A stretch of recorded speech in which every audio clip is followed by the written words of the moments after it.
Iran के साथ आइंदा हफ्ते बरह रास्त मुज़ाकरात होंगे। ताहम जौहरी तंज़ीमात की तबाही के बाद ईरान के साथ मुआहदे की जरूरत बाकी नहीं रही। अमरीकी सदर ट्रंप कहते हैं अमरीका मुज़ाकरात के नतीजे में ईरान के साथ किसी मुआहदे पर दस्तखत कर सकता है। ताहम मैं नहीं समझता ये अब जरूरी है। अमरीका ईरान का जौहरी प्रोग्राम तबाह कर चुका, मुआहदे की जरूरत बाकी नहीं रही। मामले पर जंग हो चुकी, जिसके बाद जंग बंद हुई तो बरकरार है। अमरीकी वजीर दिफा कहते हैं आलमी एटमी तवानाई एजेंसी ने भी कहा ईरानी तंज़ीमात को शदीद नुकसान पहुंचा।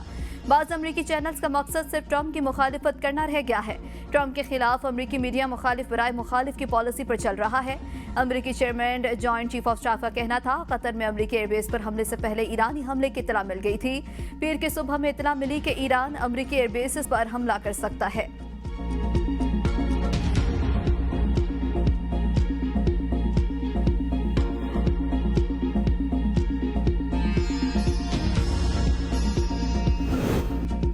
अमरीका मुदाखलत न करता तो इसराइल मुकम्मल तबाह हो जाता। ईरान ने सेहूनी बातिल हुकूमत पर फतह हासिल की। ईरानी सुप्रीम लीडर आयतुल्लाह खामनाई का वीडियो पैगाम, कहा अमरीका इसराइल को बचाने के लिए जंग में उतरा। अमरीका ईरान के बड़े फौजी अड्डों तक पहुंच सकता था। किसी भी हमले का जवाब अमरीकी अड्डों को बार बार निशाना बनाकर देंगे। ईरान ने अमरीका के मुंह पर जोरदार तमांचा रसीद किया। ईरान के खिलाफ जाहिरियत करने वालों को आइंदा भी कीमत चुकाना पड़ेगी। ईरान ने इसराइल को इसके तमाम दावों के साथ कुचल कर रख दिया। ईरानी हमलों में सेहूनी रियासत पाश पाश हो गई। इसराइल के दिफाई निजाम को तोड़ा। ईरान ने सेहूनी फौजी इलाकों और शहरियों को निशाना बनाया।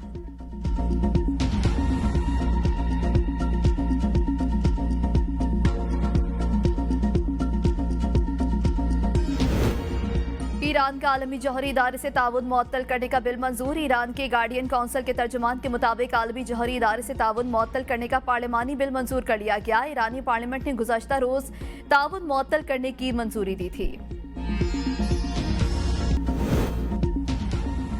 कौमी असम्बली इजलास में फाइनेंस बिल कसरत राय से मंजूर। अपोजिशन के पेश करदा तमाम तरामीम कसरत राय से मुस्तरद। फाइनेंस बिल की शेख 3 में अपोजिशन की जानिब से 6 तरामीम मुतारिफ की गई।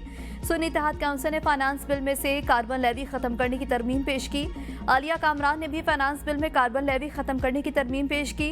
वजीर खजाना ने कौमी असम्बली में मौसमियाती तब्दीली लेवी की तरमीम पेश की। कस्टम एक्ट में वजीर खजाना की तरमीम कसरत राय से मंजूर। अपोजिशन के मुतालबे पर तरमीम पर वोटों की गिनती कराई गई। तरमीम के हक में 201 और मुखालिफत में 57 में वोट आए। सोलर पैनल पर सेल्स टैक्स की शरह 10% कर दी गई। सेल्स टैक्स फ्रॉड में मुलविस अफराद की गिरफ्तारी से मुतालिक तरामीम मंजूर। बिल के मुताबिक टैक्स के शवाहिद मिटाना भी सेल्स टैक्स फ्रॉड के जुमरे में शामिल। टैक्स इनवॉइस में फ्रॉड को भी सेल्स टैक्स फ्रॉड तस्वुर किया जाएगा। जानबूझकर गलत मालूमात देना भी टैक्स फ्रॉड तस्वुर होगा। सेल्स टैक्स फ्रॉड में मुलविस शख्स इंक्वायरी में शामिल हो गया तो गिरफ्तार नहीं होगा। सेल्स टैक्स फ्रॉड की इंक्वायरी खुफिया नहीं होगी। इजलास खिताब में असद कैसर ने कहा फाटा और पाटा पर सेल्स टैक्स के हवाले से तहफ़्फ़ुज़ात बरकरार हैं। फाटा और पाटा पर सेल्स टैक्स का नफाज किसी सूरत काबिल कबूल नहीं। हुकूमत फाटा और पाटा के लोगों को जीने का हक दे। वज़ीर आज़म शहबाज शरीफ भी ऐवान में मौजूद थे।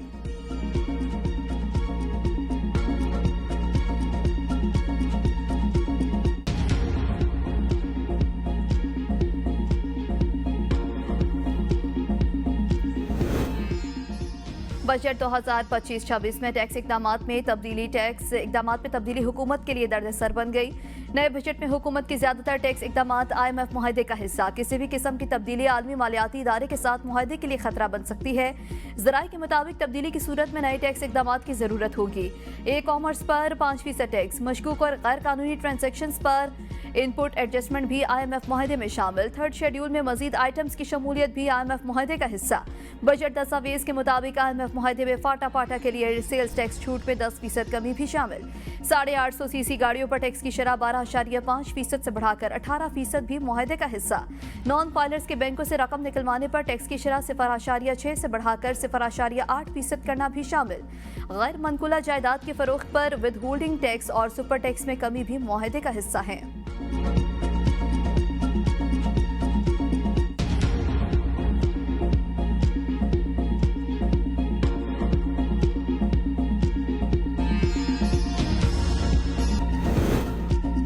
बानी पीटीआई से मुलाकात पर गैर एलानिया पाबंदी लगा दी गई है। असेंबली तोड़ने का इख्तियार बानी पीटीआई के पास है, जब कहेंगे असेंबली तोड़ देंगे। वज़ीर आला खैबर पख्तूनख्वा की अडयाला जेल के बाहर मीडिया से गुफ्तगू। कहा, बानी पीटीआई से मुलाकात आईनी और सियासी हक है जिसे रोंदा जा रहा है। मुलाकात तक हम मामूल के मामलात पर पेशरफ्त नहीं करेंगे।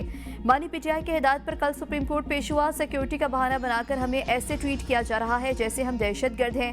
बजट आईनी बहरान से बचने के लिए पास किया। IMF के साथ अभी अगला मामला होना है। हम सूबे के हालात देखकर फैसला करेंगे। हम किसी फाइनेंस मीटिंग में शरीक नहीं होंगे। नवाज शरीफ की सियासी हिकमत अमली मुकम्मल तौर पर नाकाम हो चुकी है। उमर अयूब ने कहा, बानी पीटीआई मुआशी टीम से मिलना चाहते हैं, इसीलिए हम आए हैं, मगर हमें मुलाकात की इजाज़त नहीं दी गई। असद कैसर बोले, बानी पीटीआई को नाजायज़ तौर पर जेल में रखा गया है।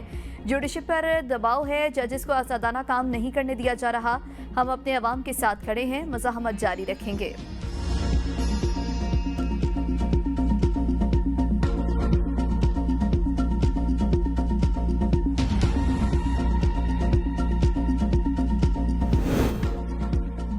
खैबर पख्तूनख्वा बजट पर अलीमा खान के बाद सलमान अकरम राजा और अली अमीन भी आमने सामने आ गए। सलमान अकरम राजा ने खैबर पख्तूनख्वा का बजट पास करने को बदनीयती करार दे दिया। कहा, हमारे पास बजट पास करने के लिए 30 तारीख तक का वक्त था। जल्दी किस बात की थी? 30 तारीख से पहले अलीमा खान ने जेल में मुलाकात करनी थी और बजट मंजूरी की इजाज़त लेना थी। अली अमीन ने बानी के हकामात का इंतजार नहीं किया और बजट पास करा दिया। पार्लिमानी कमेटी ने जो फैसला किया वो बानी का फैसला है। गंडापुर बोले, इंसान जो फैसला करे उस पर खड़ा रहे, मुकरना नहीं चाहिए। मैंने किसी ग्रुप को नवाजने के लिए नहीं, सूबे को मजबूत करने के लिए बजट मंजूर किया।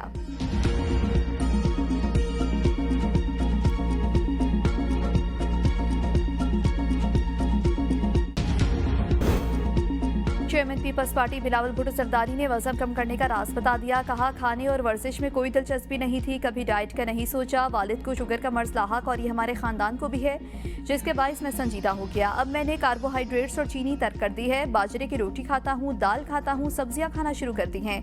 1% भी इन चीज़ों पर यकीन नहीं करता था कि ये जिम क्या होता है, डाइट क्या होता है, चीनी कम खानी है।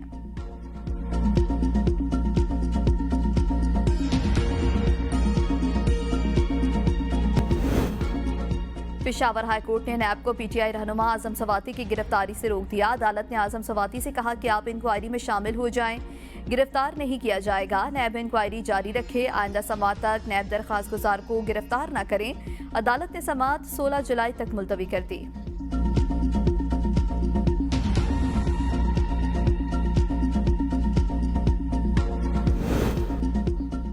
सिंध हाई कोर्ट में 3 लापता शहरियों के बाजियाबी से मुतालिक दरखास्तों की समाअत। अदालत ने पुलिस, सिंध हुकूमत और दीगर फरीकैन से पेशरफ्त रिपोर्ट्स तलब कर ली। वकला के मुताबिक शहरी मोहम्मद यूसुफ, अब्दुल वहाब और शिराज अहमद को थाना साइट भी, समान टाउन और सचल के इलाकों से लापता हुए।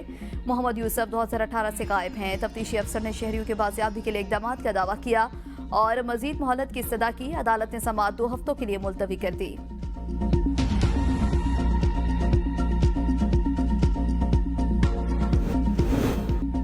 महकमे ज़राअत टीम का मुल्तान में जाली पेस्टिसाइड से तैयार करने वाली फैक्ट्री और गोदाम पर छापा। करोड़ों रुपए मालियत का पेस्टिसाइड से भरा ट्रक कब्जे में ले लिया गया। 5 मुलजमान को गिरफ्तार। कारटेप और पेप्रोनॉल पर मुश्तमिल हजारों जाली पैक बरामद कर लिए गए। ज़राई शहर बतौर माल मुकदमा पुलिस के हवाले कर दिया गया, जबकि तर्जुमान महकमे ज़राअत के मुताबिक मुलजमान मुल्क भर में जाली पेस्टिसाइड सप्लाई करते थे। मुकदमे के लिए थाना मुजफ्फराबाद में दरखास्त दायर, नमूना जात तज्जिए के लिए लेबॉर्ट्री भिजवा दिए गए। पाकिस्तान का डिजिटल इनकलाब, क्रिप्टो और स्मार्ट पावर की जानिब पेशरफ्त। पाकिस्तान ने स्ट्रैटेजिक बिटकॉइन रिजर्व और कायम करके डिजिटल मईशत की जानिब मुहर्रम उल हराम का चांद देखने के लिए मरकजी रोयत हिलाल कमेटी का इजलास आज कोयटा में होगा। चांद नजर आने या न आने का हतमी ऐलान चेयरमैन कमेटी मौलाना अब्दुल खबीर आजाद करेंगे। स्पार्को के मुताबिक साफ मौसम की सूरत में चांद नजर आने के इम्कानात बेहतरीन हैं।